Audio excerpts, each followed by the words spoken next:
Wanni jari barbaadan maali beektu gaafa gadi baame ijoolleen keenya gadi baatee mubaarikii gargaaramuu hin qabu. Namni tokko dhaqanii mana mubaarakitti lilli kenninaan gadi garagachinee sin arrabsine jennaan warri silaa kaashinaa kennuu barbaada jarakka turuun baduu jarakka Maarqos doolaara 1,000 kaashinaa qopheessan iyyuu miira keessa galanii mee namuma waanuun jedhu laalla jedhanii leenca gadhiisanii qabadhaa tokko jedha. Lammaffaa immoo Joon Daani'el qofataa fi gara saraa Joon Daani'eltu ijoollee kana waamee fi Joon Daani'eliin maaliif akka dhagootennee walitti kunneeyyee sabaaf sablammii irraa fageessinaa obboleessu yaadadhaa. Dhaggeeffadhaa waan tokko isinitti hima. Gaafa duula bantanii duula jalqabaa waa'ee geemiitiin afaan hudduu sin gubee jennaan Mubaarak geemii akkamitti taphata leenca shantu bu'aaf jettanii afaan bantanii afaanii hudduu walitti bantanii asirratti sana Somaalee yaadattu. Somaalee sammaa dhufee Idrisii galattii samriidhaaf haa kennaa ture. Mubaarakiin biratti bismillaa leenca buusuu eegale. Gaaf tokko leenca 11 naa kennee geessanii leenca 11 naa kennee toophii na fudhachiise. Ijoollee nan sobee ijoollee warri gaafa sana turtan Somaalee wayii. Afaan Oromoon beeku Amaariffaan beeku afaan Somaalee malee. Yommuu hin barbaanna jettanii wallaahi viidiyoo baneetanii isin agarsiisa. Teenkiyu jedhanii jennaan maal jedhe bakka ta'e haadha koo biran deemaadha gidduu kana Idrisii wajjin nama jajjabaa wajjin hin taphatinii jedhe. Video baneen maqaa isaatii wajjin liibeelii isaatii wajjin amma sin agarsiisa. Jarana rabbiin biraayii bakka ta'u bakka tafaatu lamaan inyoom ajandaan warrina jaallattan yeroo ajandaan koo qabbanaa'e. Anamma borba'ee nyaa'uun maalas gubee dhaggeeffadhu gidduu kana biyya nufa. Warrina jaallattanu. Nagaan bulaati Mubaarikoo dhiifama guddaa wajjin ergaa tokko amanaan siin jedhee amanaan siin jedhu hin gada gaafa gargaaramtu namoonni hedduun sirratti duulaa turaniiru. Gaafa sirratti duulamu sana ati afaan kee qabattee dhukkubsataadha hin ciisaa turte sagalee kee dhaga'ee hin beeku ani hin dhageenye. Har'a immoo ati ammas dhukkubsattee jirta hin yaalamne hin fayyine. Namoonni har'a yeroo sirratti duulanu nama tokkotti amanaa dunia akiraa warra si jaallatu hin kabajja yoo ta'e nama tokkotti gabbaatee koomintiin kennin kanatu ta'e kanatu ta'e kanaafan kana godhe jettee ammas taanaan yoo nu jaallatta ta'e yoo nu kabajja ta'e nu yeellaasin waa tokko koomintiin kennin hamma dubbattuun dogongoraa deemtaa isa kana namaanaa siin jedha ammallee hin yaalamne nu dhukkubsataa jirta baakee piliis waan deemaa jiru dhaggeeffadhu gaaf tokko deebii kennita nagaan ture. Thank you obboleessa koo galatoom. Amma jarraan kooti. Nyaatu dhaabbadha. Egaanii akkuma viidiyoo jammararratti argitanii Mubaarikiin miira keessa galee haasa'a. Mubaarikiin gaafa aaru dubbii balleessa. Dhugaa rabbi dubbii balleessa dubbii batabbata. Amma leenca geemii Joon Daani'el taphatee kenne. Kuno iccitii baasutti raa jechuudha. Kun akkuma argitan iskiriinii irratti isaanitti meeseejiidhaan galateeffatee itti haasaa jira. Leenca meeqa akka kenneefi leenca 5 kenneefi inni immoo leenca 3 naa kennee dudda konaa deebisee gatii konaa deebisee sa'u ba'een dubbifadhaa jedhee aarii keessa galeetti baroota uummanni koomentii dhiisi mubee dhiisi jedhanii jalaalleetti barreessanii warroonni sammuu qaban. Namoota tokko sammuu qabu beektaa dubbatee nama dubbachiisa. Waan namni iccitii garaa keessa keewwatee jirutu gaafa itti aartu garaa keessa si baasa jechuudha. Namni dhugaa rabbi namni darbatamaan tokko amma Mubaarikiin inaare aare miira keessa galeetu leenca 3 sii kennee akkamittiin itu viidiyoo irratti hojjettaa jedhan. Viidiyoo sana joo Mubaarikii bichaatu hojjete moo ibzii hojjete ol harkiftu alwardim jedhu gad harkiftu alwardim jedhu ijoollee inni kaan dulaaba yaabee inni kaan immoo muka yaabee inni kaan foronii isatti mana arabaa keessaa nyaatatti hojjennu yaabaniitu alwardim jedhu. Ijoollee hundumaatu Oromoo Amaaraa saba hundumaatu alwardim ol harkiftu alwardim gad harkiftu alwardim naam alwardim mama طيب نعم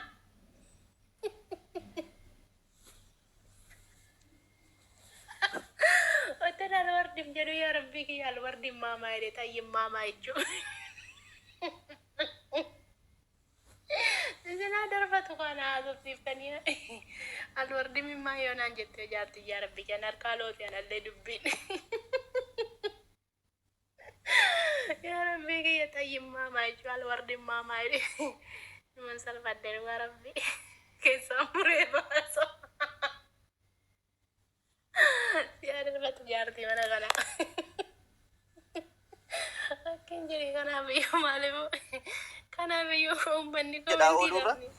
Ituu dhimma uummata kan keenya cinqamaa jiru, ituu dhimma uummata miidhamaa jiru irraa dubbattanii silaa waan gaarii ture.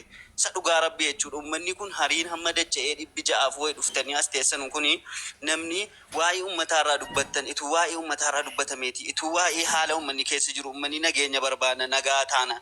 Gama kana gama sana jedhaan jiru, uummanni gama mootummaattis waa jedhaan jiru.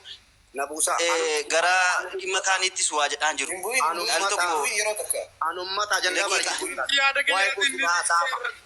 waa'ee kootii irraa haasaama anumtu ummata mubaarak musammaa jechuun duraanii dhaquu jennaan wallaahi wa billaahi akkuma bartan naan jedhan akkuma bartan dhaqaa baddaa matammaa keessaan deemaa malee asiin hin deemtan naan jedha bara wayyaanii.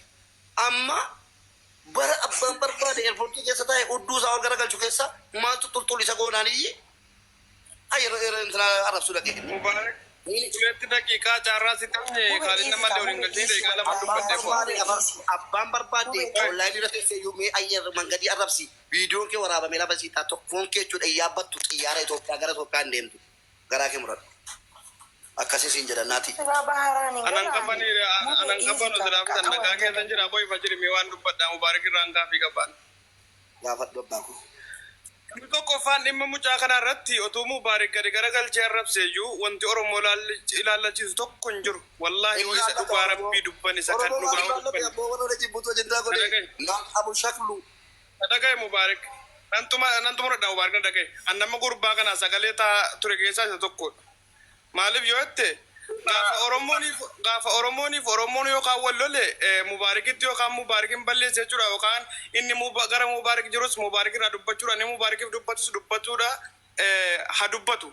Isa kana immoo sabaa waliin laallannu wanti nutti dhiyaatu mubaaraki yoo mubaarak dogongoree dhiisayyuu dogongorayyuu qabu fakkeenyaaf akka sabaattiyyuu otuu ka'ee gurbaa kanatti duuleesi kun nangalchu waa hin mucaa jedhee dubbachuu danda'a. Sini gala miti.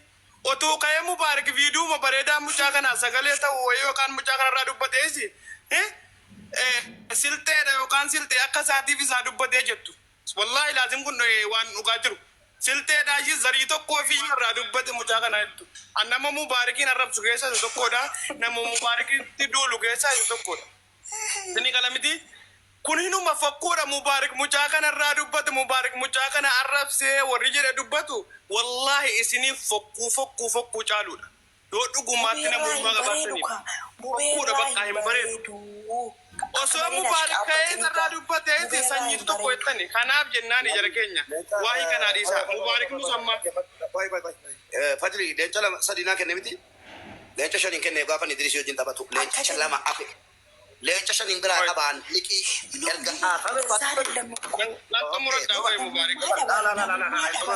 Bubee koo akkasii miti dhaggeeffadhu.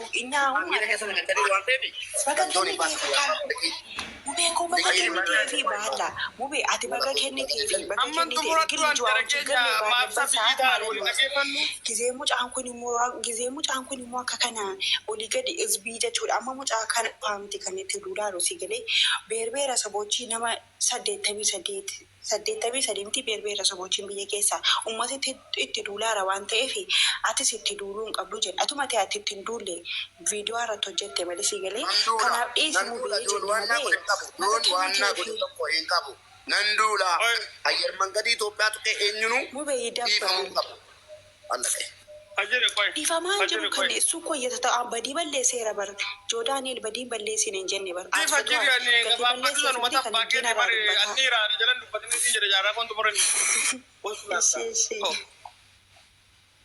Kanaaf jennaan jara keenya ajandaa godhattanii hin deeminaa ta'e mubaarak irraa immoo wanti hin jibbu yoo jiraate womanni rabbiin darajaa illee sii kenneera maal fayyadare namni beekamtii hin qabne kamiyyuu ka'e yoo sii wal baruu jedhe si arrabsa. Mubaarakiin namni wal baruu barbaade gad deebisee arrabsa. Sini gala miti wallaahi laazim. Rabbiin namni mubaarak feemesiin godhe kanaaf jennaan Kaalina guddis turun badu ija keetiif rabbiif Kummaa jedha la kummaa jedha. Akmal kaya nabs kisa ka akmal nabs mube DC wana kasi. Maaliif anoo dumura du'an kaaliin irraa buusi mee mubaarikiin turumbadus buusin irraa. Mubee viidiyoo isaa irratti cufaa. Miti maal turumbaduu ko ani leenca shan geessee kennee biraa qaba isa naa deebisi. Koi madu isi murteensi geesse koi maalo kadiri. Mubaarikiin akkanii miira keessa galuun beektu maaltu itti dubbachuu geesse waan akkanaati. Mubaarik badii balleessuuf deemata duraan badiin qabdu badii balleessuuf deemata mubaarikati duraan badiin qabdu. Mubeedhaan dhiisi jennee malee ko badii balleessin jenne. Akkuma dhiifama gaafatte kana caalaa dabalii dhiifama gaafadhu uummata jaraarratti yoo mucaatti balleessite ta'eef rakkoo tokko hin qabu kun. Sii gala miti. Ammas warri soddaa na waamnaan warri soddaatiif warri Tigraay na waamnaan firrisaa dhaqee dhiifama gaafadheera fixeera jala wajjin. Viidiyoo waraabaa gadi jira.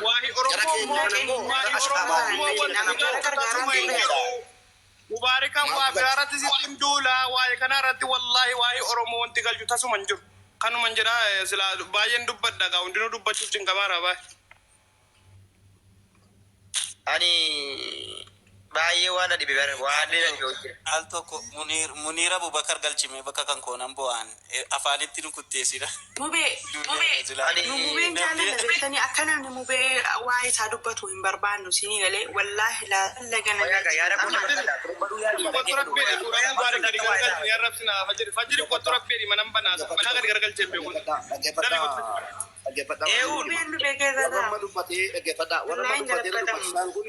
Wanni jarri barbaadan maali beektu gaafa gadi baame ijoolleen keenya gadi baatee mubaarikii gargaaramuu hin qabu namni tokko dhaxxanii mana mubaarakitti lillii kenninaan gadi garagalchinee isin arrabsine jennaan warri silaa kaashinaa kennuu barbaada jara akka turumbaduu jara akka maarqos doolaara 1,000 kaashinaa qopheessan iyyuu miila keessa galanii mee namuma waanuun jedhu laalla jedhanii leenca gadhiisanii qabadhaa tokko jedha. Lammaffaa immoo Joon Daani'eel qofa tafee gara sanaa Joon Daani'eeltu ijoollee kana waamee fi Joon Daani'eeliin maaliif akka dagootennee walitti kunneeyyii sabaaf sablammii irraa fageessinaa obboleessu yaadadhaa dhaggeeffadhaa waan tokko sirriitti hima.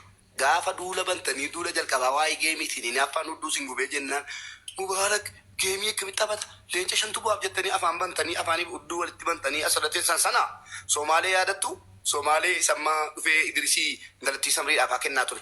Mubaarakiin biratti bismillaa leenca buusuu eegale gaaf tokko leenca 11 naa kenneeyyii Ageessanii leenca 11 naa kennee toophii na fudhachiise ijoollee nan sobee ijoollee warri gaafa sana turtan Somaalee wayii afaan Oromoon beeku Amaariffaan beeku afaan Somaalee malee.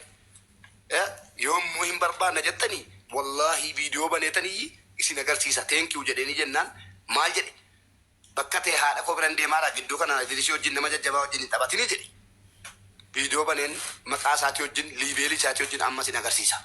Jarana rabbiin biraayii bakka ta'u bakka tafaatu lamaan hin yoom ajandaan warreen jaallattan yeroo ajandaan koo qabbanaa'e. Anamma borba'ee nyaa'uun maalas mubee dhaggeeffadhu gidduu kana biyya nufa. Warreen jaallattanu. Nagaan bulaati mubaarikoo dhiifama guddaa wajjin ergaa tokko amaanaan sii jedhee bu'a amaanaan siin jedhu hin gada gaafa gargaaramtu namoonni hedduun sirratti duulaa turaniiru gaafa sirratti duulamu sana ati afaan kee qabattee dhukkubsataadha hin ciisaa turte sagalee kee dhaga'ee hin beeku ani hin dhageenye har'a immoo ati ammas dhukkubsattee jirta hin yaalamne hin fayyine namoonni har'a yeroo sirratti duulanu nama tokkotti amaanaa duniyaa akiraa warra si jaallatu hin kabajja yoo ta'e nama tokkotti gabbaatee koomintiin kenne kanatu ta'e kanatu kana ta'e kanaafan kana ta'e kanaafan kana godhe jettee ammas taanaan yoo nu jaallatta ta'e yoo nu kabajja ta'e nu yeellaa